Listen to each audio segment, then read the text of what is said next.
All right. Welcome back, everyone. Welcome to our roundtable discussion for the spring equinox, or whatever other names you call it by. So I'm Yeka. And I'm Mark. Susan. And I'm Hannah. It's good to see you guys. Yeah. So I think that a good place to start would be, what do you call this holiday? Yeah, I just call it the equinox. Spring equinox is kind of a mouthful, but in our family we try and steer away from the Wiccan and neo-pagan names, because just we want to be more factual about it, I guess, when we're talking to our daughter, so that she knows why it's an important day is because of the way that the Earth and the solar system is functioning, and not just, if I say Ostara or Ostara to her, that doesn't really register as much. But if we say this is the spring equinox and the Earth is doing this and the sun's over here, then that's something that she can kind of latch on to a little bit better. Yeah. I call this holiday high spring because that's what it is where I live. Spring began with the February holiday, which I call river rain, because and this year has been a banner year for rain. It's just been pouring for the entire month of February. And we're getting more starting tomorrow. So the wildflowers are up, everything is very green and lush, all the creeks are running. So I call this high spring because this is about as lush and green and covered with wildflowers as it gets here. For us, this is first spring, or just the equinox. It's the first hints. In fact, today I heard the bird sounds in the morning and went, oh, it's spring. But we'll keep freezing every night all the way to mid-May. But there's hints, right? There's a few insects waking up, that sort of thing, but usually just equinox. What about for you, Hannah? It's the same here in terms of, we like to call it the equinox. And I agree with Susan. There's also an added thing of, I guess I'm just sort of an Easter Grinch. There's something about this time of year and the overwhelming culturally Christian pressure to do Easter, even though it's a very pagan holiday. And linguistically, you can see the link between Easter and Ostara, but there's something in my brain that just wants to not have that all be all of the baggage there. It's nice. It's an equinox, and it is high spring. That would be a great name for it here too. We're well into spring at this point.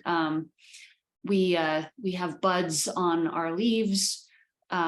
We've had some strange weather. This has been an unusually wet year for us, and the temperatures have really gone up and down a lot.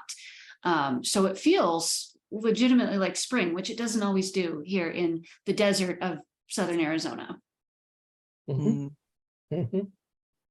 Yeah, I think it's interesting what you're saying about the Easter connection, because I think that's something that I've felt too, and have very purposefully separated them.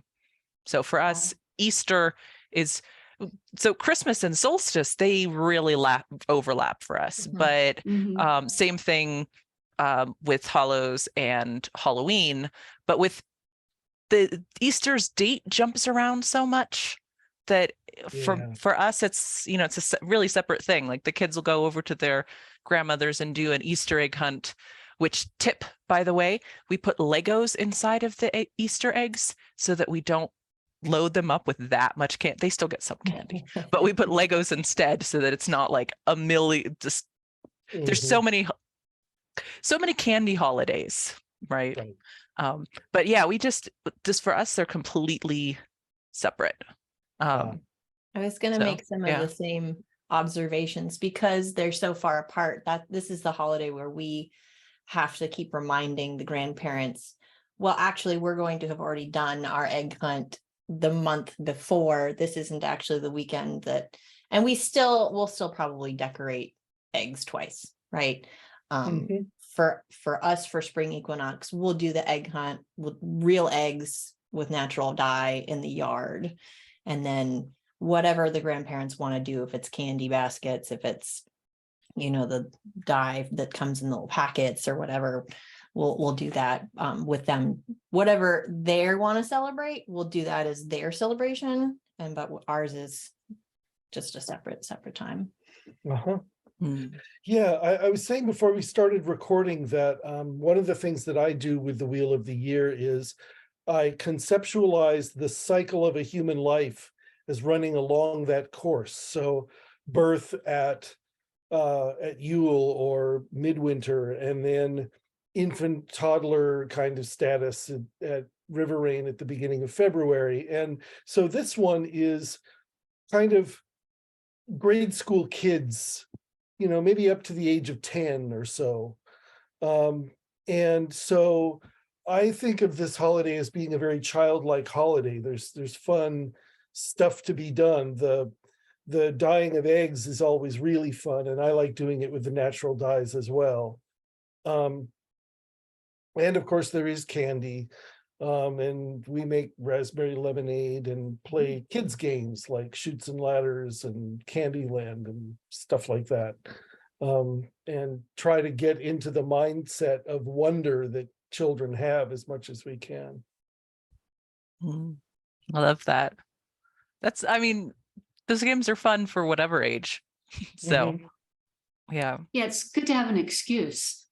Right. Not that Yeah, you need that's one. it. You can sort of let down all your dignity for a little while, right? And and play like a kid. Good. Yeah, in theory, we shouldn't need an excuse, right, to be as childlike as we want. But in reality, sometimes that's just how it is. Yeah. Well, especially as a parent, because you have to fulfill a parental role. It's, you can't be on an even footing with your kids, too much, because you have to keep them safe. So, that's just part of how it goes. Right. So for everyone else, what is this, trying to figure out what to call it, station or spoke, this holiday of the wheel for you? Well, for me, I do, or at least pre-COVID, I tried to do, at least on the quarter holidays, recognizing internality versus externality. So winter solstice would be just us, just family. Summer solstice, we would always have a big cookout, like bring a side dish. Absolutely everybody we know is invited. Whoever can come can come. But for fall equinox, we would do just maybe one or two other couples or families, a quiet dinner, kind of coming inward and narrowing the focus. And for spring, it would be like a welcome spring brunch with, maybe a handful of other people, maybe pick one of our social circles to focus on this year and invite folks over and, do the eggs and the asparagus and the fresh, spring focus things. Because for me, this holiday is very much, it's starting. Oh my gosh, it's here. It's happening. The year is happening. We got to clean the house, spring cleaning. We got to get all the seeds planted. It's go time. Whereas, that February holiday, as we're calling it, is sort of like we're thinking about starting things here. We're going to ramp up and maybe start planning things. This is go time for us. And it's just kind of, this is the holiday that we do the most for, probably because it's just, we all have cabin fever and we're so excited and we've got nothing to do but go all out.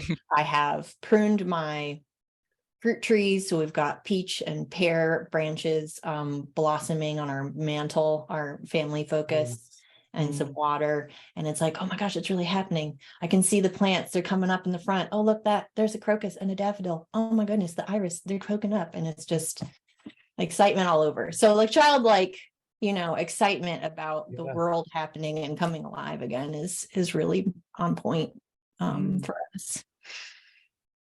Yeah, I should say that that whole gardening thing is very much there too. It's like, okay, we've done the imagining and we've done the planning and we've done the tool prep, all the, while it's been pouring down or, snowing like crazy. But now is the moment, right? Now is, you got to get out there because the growing season is relatively short. So, it's time to start acting. Mm. Yeah. What about So, for you, Hannah? yeah. Oh, well, traditionally, I've never been a very good gardener. I like to look at the things in my yard, but I don't. I've been experimenting the last couple of years with doing some gardening, but it's not really routine for me yet. I'm actually trying lots of different things. But one thing that I have traditionally done, both on the spring and the fall equinox, because to me, the most compelling aspect of these observations is that they're about balance. And there's something I love to do that involves balance, and that is ride my bicycle. I'm part of a community that will sometimes put together community bike rides on certain occasions, and they have frequently done them on the equinoxes. And so that's the kind of thing that I always think of doing. When the year is in balance, it's time for me to go out and live that balance in the way that we do when we're riding on a bicycle, because there's something, it's not a miracle, it's science, but it's a miracle. You know what I mean? Yeah. There's something about the fact that you can do that we are these creatures that live and get around using balance, because we're bipedal. Walking is sort of a similar idea. Right. But so I do think of that, and it couples with my idea of time is really passing now, right? This idea of motion, balance and motion. So yeah, down here, spring, March is the season in which everybody tries to cram their events before it gets too hot, basically. And so there's lots of bustle and activity. And for me, just a moving metaphor of that is to go out on a nice long bike ride. That's I great. yeah, it is. I love how you talk about the getting going of this holiday, the sort of springing into action, not to make a belabored pun, but there is that, right? There's that feeling of, okay, we're going to clean the house. We're finally going to be able to open the windows. We're gonna leave the house. Thankfully, finally, we're gonna leave the house. We're gonna do things outside. And yeah, I mean, I'm really feeling that right now. Us too. Yeah. We do, with our Wheel of the Year, we focus on different aspects of either components or different ecosystems for the different holidays. And this one for us is about the birds and the egg layers. And so there's this connection to air with that as well, that Mark, as you were saying, opening the windows, it made me think of that is, opening the windows. And one of the things we do is we collect bird feathers all year round, and we string them on thread and hang them in the windows and around the house. And we finally can have the windows open a little bit, because the days will be in the 50s right around now, instead of the 30s like they were last month. So okay, the 50s feels so warm and we can do so much, and now we can go outside and not be super bundled up every time we do, and the feathers are just kind of fluttering there, and the birds are starting. There's birds who stay here all year round, but there's birds that are starting to come back, and their sounds are changing, and the males are getting their bright colors back, and there's just this that same get up and go feeling is just everywhere that we were talking about. You reminded me, one thing that's happening at our place a lot right now is birds are absolutely sucking down bird seed like nobody's business. We keep refilling the feeder, and it just goes right down. We've got lots of birds clustering around, lots of goldfinches and juncos, and a lot of really cool birds. Mm, I that's love fun. your observation about the sounds, because that's something that for me really defines my year too. Is like you said, there's some birds in the wintertime, but even in the fall, when it's starting to wind down, there's not the same kinds of sounds, not the same birds are making the same calls, or if it is the same bird, it's a different kind of call. And you can just, like, I don't know what I would be able to describe to someone else what it sounds like, but it's something that the black box inside my brain definitely recognizes as this is the spring sound, or this is the fall sound, or it's cicada time. That's a time that I define. Late summer is cicada time. That's the time of year. It doesn't get its own holiday, but it's cicada time. And just the sounds of the seasons are really changing for us here too. One of the sounds that I associate with this time of year are hummingbirds doing their mating displays. They like to shoot up and then woo, like that. And they make this sound. That's not a very good rendition of it, but it's kind of like that. It's a very swoopy sound. And that's they've been doing a lot of that. Yeah. The other thing that I notice at this time of year, at least where I am, is the fruit trees are in bloom now, and the smell of spring has arrived. The scent of the perfume of all those flowering trees.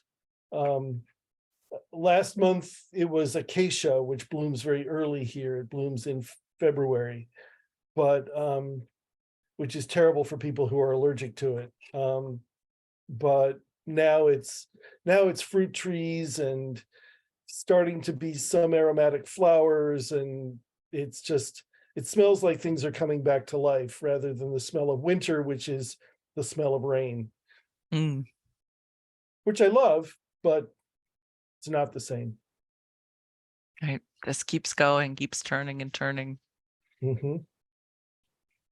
So what are some of the practices or rituals? I know we've been sharing a few throughout, but are there any specific ones that that any of you do each year, or maybe you're doing for the first time? Well, there is something that I've been doing since the winter solstice this year. I mean, I guess technically it started at Imbolc. So let me back up. So we got a tree this year, which isn't not something I usually do. Not because I don't enjoy it, because I think it's amazing to have a tree in the house. But I worry a lot about, the long-term environmental impact of tree farms. And I also think a lot about how does it make sense where I live, that I've got this, there's a lot of things that make it complicated if you overthink things, which I do.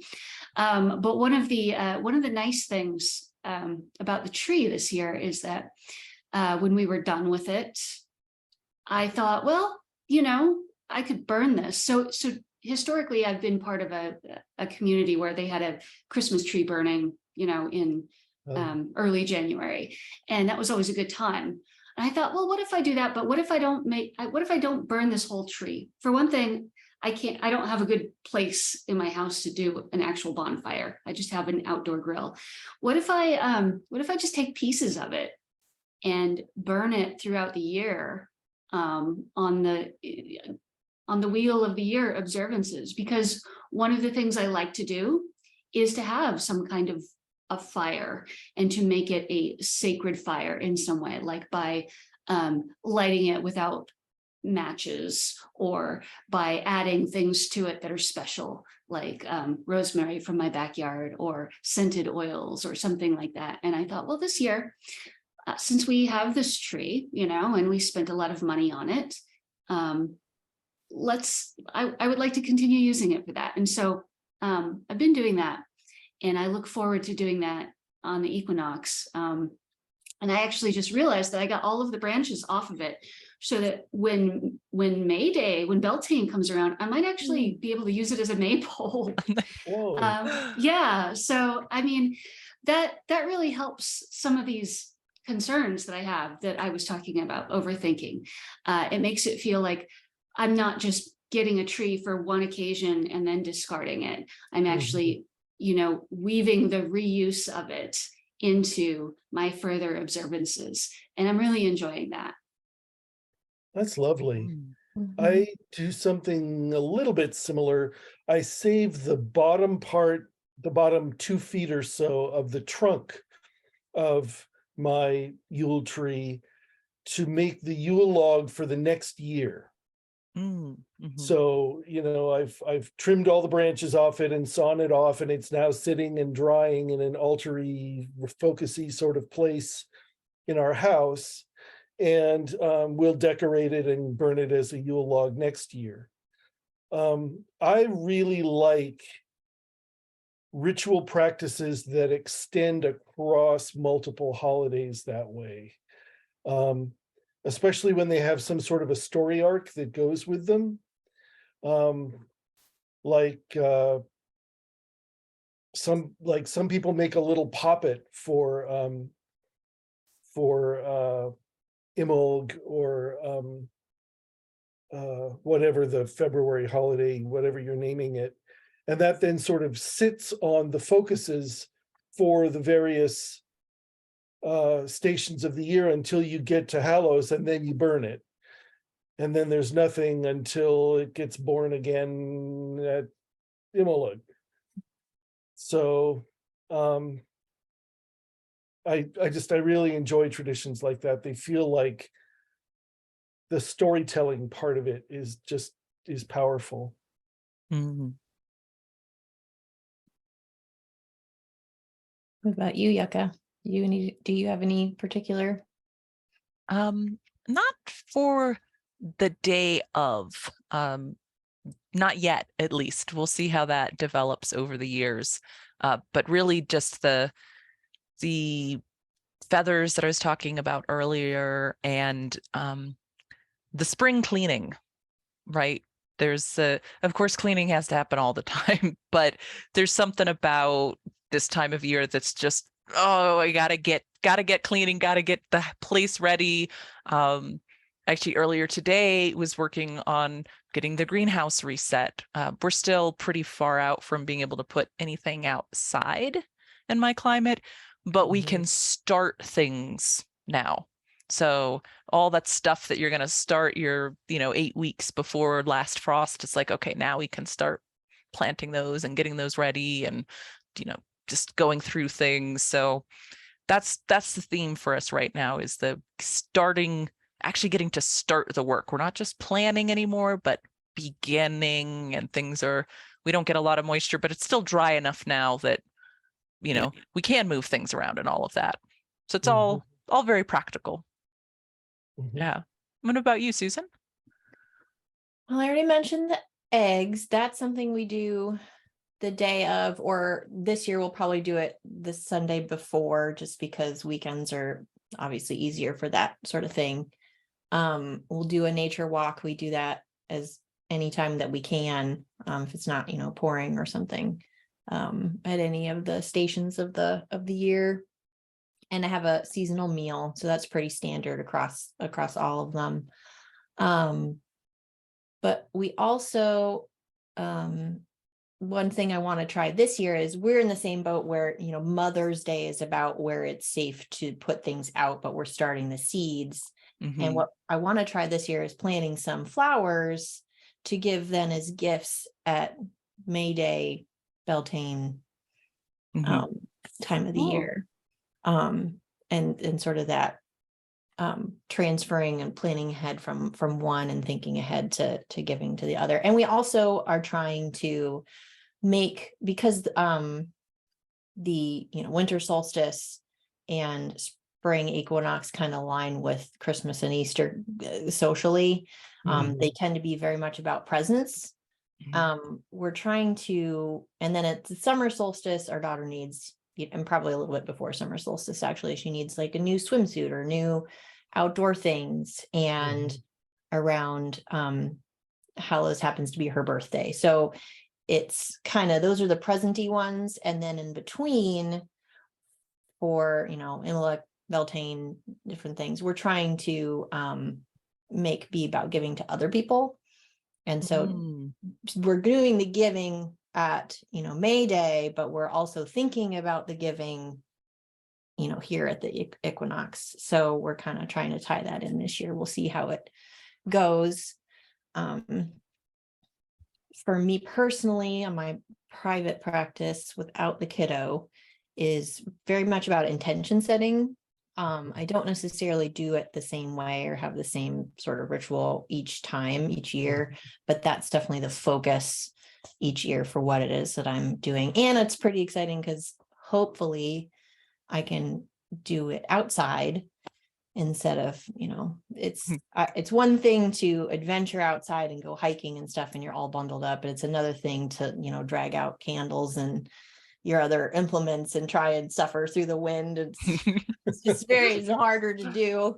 We've all been there. I'm a little bit of a wimp that way, and my wintry holidays are inside. So I'm excited to kind of get back out there with my not really picnic blanket, but you know, it's a special one that I reserve for personal rituals, and I have certain things that are going to make their first appearance of the year outside. So I'm excited for that. That's great. Oh, yeah. Hannah, you mentioned balance, and of course, you know, this is where at the equator, the days are as long as the nights. And so balance is kind of an obvious association with this holiday. And I do some things that have to do with that. I tend to wear black and white on the equinoxes, for one thing, just because it sort of feels like the right thing to do. But also I reflect on the balances in my life, like my work-life balance and my relationship self balance, and you know, those kinds of things. Just as sort of a check-in every 6 months to see that I'm actually living the life that I want to be living, right? And if I'm not, well, then I can make adjustments, hopefully. Obviously, since I'm not working right now, my work-life balance is not equal. But I'm trying to fill the work side of it with Atheopaganism stuff. The book counts. You know, it definitely counts for sure. And you do a tremendous amount for the community. So fun. It's really a joyous work for me. So anyway, the idea of balance, I think, is really important. And balance is something that is not really celebrated in the overculture very much at all. Exactly. So it's helpful to have a holiday where you know, you can sit back a little bit and say, how is all of this balancing out? 2 holidays, in fact. Yes. Yeah. Because it's that important. It almost feels like if you wanted to, this is just a thought here, you could even say in the spring, what do I need to add to create balance? And then in the fall, you could say, what do I need to remove to create balance? I like that. Yeah. I really like that too, because I think that it's easier to think about, or at least in media now, there's a lot more emphasis on, let's say around the fall equinox time, getting yourself mentally prepared for all the demands of the social season in, you know, November, December. But also summer is, at least where I am, maybe not so much for you, Hannah, since it gets too hot, but it's also the social season because it's nice out. So there's just so much stuff packed into summertime here that I think it's worse, if not equal to the social demands of the winter holidays. So it's both, you need to establish that on both ends of the year for yourself. I guess I would say that's probably true here too, because our weather is very benign in the summertime, although we do have the 110-degree days now and again. But mostly here on the coast, we get days with highs in the 70s, 80s, or 90s, and lows in the 50s every night. Very pleasant. And Yeah. so it's pretty pleasant. And of course, people go to the ocean and they have barbecues and they do all that kind of stuff. So that's true too. I think we're just, Nemea and I are a little introverted. So we don't do that kind of stuff as much as many other people do. Yeah, for us, it's very bimodal, but not in the way you're talking about there. It's yeah, there's a big push to do things in the spring, and there's a big push to do things in the fall. And of course, summertime is just sort of this time of grueling peace. It's and that's, you know, we'll talk about this in the future, but summer solstice really is about endurance here. Yeah, the high spring, you know, the equinox, both equinoxes are like the best weather that we have in Tucson. So it's just absolutely a time to just glory in that as much as we can, drink it all in, and remember that it's that the world is very busy, but that doesn't mean that you have to be running around being too busy to enjoy seeing that happen. And when you have a really wet year, you get to see the desert bloom as well. Absolutely. The cacti bloom, and I mean, it's subtle. It's a subtle palette of colors mostly, but the blooming desert in the Southwest is so beautiful. And Yeah. there's little mosses that are there waiting. Right? You know what I'm talking about, Hannah? Yes. And then all of it, the rain comes, and then it's pops of fairy green where all you'd seen before was brown, and then just poof, and the smell when the rain comes. That we'll talk about when monsoons come. Smell is incredible. Yeah. So, oh, well, this has been wonderful. Thank you, everyone. And for all of you joining us too. And if you want to join the discussion and let us know what's going on in your climate and what this holiday and season means to you, we'd really love to hear that. We've been really appreciating all of your feedback and comments and everything in the videos that we've been doing. So thank you. And Thank you. if you haven't subscribed, please do. Yes, please. we are slowly cobbling together enough subscription to unlock some of the other features that YouTube has. So we would appreciate it if you subscribe. Yep, thanks. So is there anything that anyone else would like to share before we wrap up this roundtable? Happy spring. Yeah. Wherever you are, Happy happy spring. spring to you. All right. Thanks, everyone.